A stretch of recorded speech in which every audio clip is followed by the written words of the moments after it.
In today's video, I'm going to teach you how to fix the Steam API error quickly and efficiently. This is a common issue faced by many users, and with just a few simple steps, you can be back to gaming in no time. So let's get started. The first thing you need to do is go to the search menu on your computer. This is typically found in the bottom left corner of your desktop. Just click on it to open up the search bar. Now type Windows Defender Firewall into that search bar. You should see it pop up as one of the top results. Click on Windows Defender Firewall to open it up. Once you have the Windows Defender Firewall window open, you'll see an option on the left-hand side that says, Allow an app or feature through Windows Defender Firewall. Go ahead and click on that option. This will take you to a list of all the apps and features that are allowed through the firewall.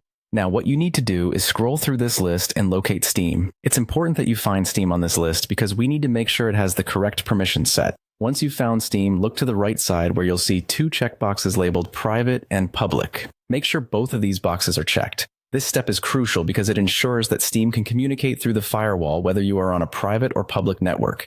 After you've checked both of these boxes for Steam, go ahead and click the OK button to save these changes. This will exit you out of the firewall settings and apply the new permissions. With that done, there's just one more step to complete the process. You'll want to ensure that Steam is running with the necessary permissions. So go back to your search menu and this time, type Steam into the search bar.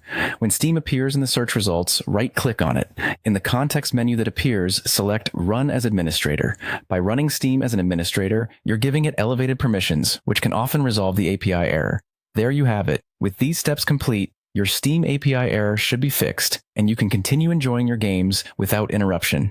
If the problem persists, it might be worth checking that your system and Steam client are both updated to their latest versions. Thank you so much for watching, and happy gaming.